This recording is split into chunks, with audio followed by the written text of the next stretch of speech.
In this video, we'll be looking at the idea of kinetic energy.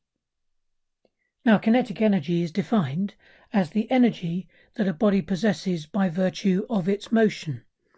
And the formula that we use for kinetic energy is that the kinetic energy is equal to a half mv squared, where m is the mass of the body and v is its velocity. The units of kinetic energy are the joule, just as with work.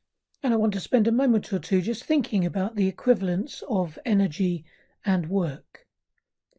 Thinking first of all about kinetic energy and its units and breaking it down. The units would be, the units of mass are kilograms and the units of velocity are meters per second. But of course we're squaring that. And when we expand that, we would get kilogram meters squared per second squared. Now let's go back to our idea of work. And for work, we had force times distance. And the units were Newton meters. And again, if we break those down, the Newton using MA would be kilograms meters per square second, and then we're multiplying that by meters again, and so we end up with kilogram meters squared per square second. And we have the same basic elemental units for both work and for kinetic energy, and so we see that there is an equivalence between work and energy. All of this leads to something called the work-energy principle, and that simply stated is that the net work done on an object is equal to the change in its kinetic energy.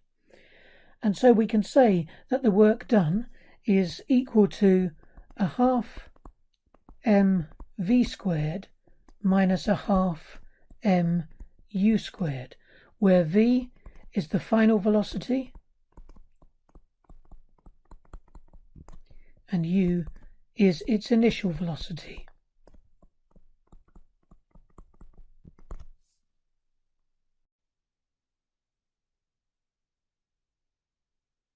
So here is our first example, and I would suggest that you pause the video at this point so that you can thoroughly read through the question, and then take a moment or two to draw a diagram that will show all that is necessary for us to work through this problem.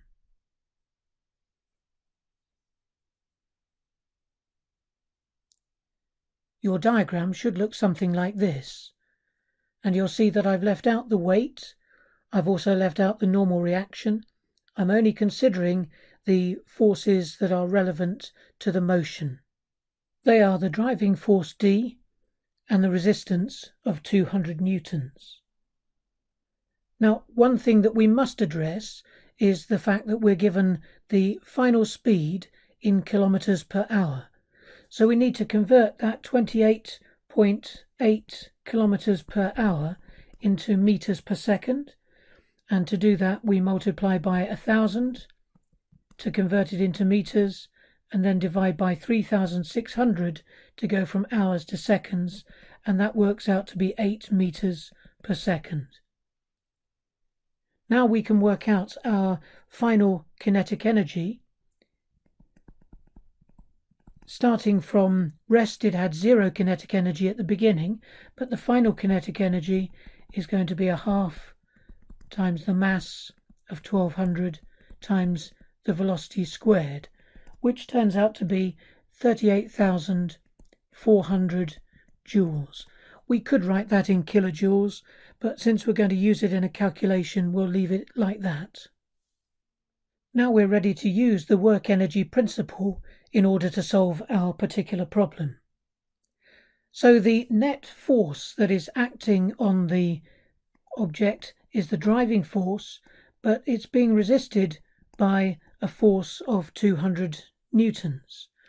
And we're going to multiply that by the distance of 250, And so here we have the force times the distance. That's the total work done on this car, and that's going to be equal to the change in kinetic energy. Because it began with 0 kinetic energy, that's going to be equal to the final kinetic energy, 38,400. To find d from here, first of all, we're going to divide 38,400 by 250, and then we're going to add 200 from the other side, and we find that our driving force is 353.6 newtons.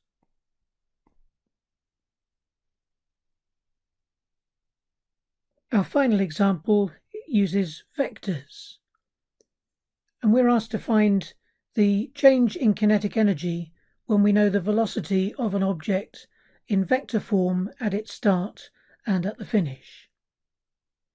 I'm going to do this in two ways, and the first method I'm going to use involves finding the magnitude of the initial and final velocities of the object. And so for the initial velocity, it will be the square root of 6 squared plus minus 8 squared, which is 10 meters per second. And the magnitude of the final velocity will be the square root of minus 5 squared plus 12 squared, which is 13 meters per second. And now we can simply put in our change in kinetic energy, a half mv squared minus a half mu squared will be a half of 80 into 13 squared minus 10 squared, which works out to be 2,760 joules. I said I was going to solve this problem in two different ways, and in the second way of solving it I want to look at the I components and j components separately. And so I've got in the I components, I've got the change in kinetic energy is a half of 80 into, and then I've got minus 5 squared minus 6 squared, and for the j components, a half of 80 into 12 squared minus 8 squared. And when I add these together, I get the same result of 2,760 joules. The reason for doing this second way of solving the problem is to establish that both work and energy are scalar quantities. The change in kinetic energy in the I direction is simply added to the change in kinetic energy in the j direction, and those are two independent directions.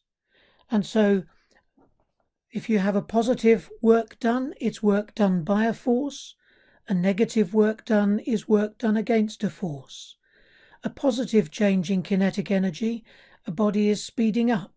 A negative change in kinetic energy, it's slowing down, but they're both scalar quantities.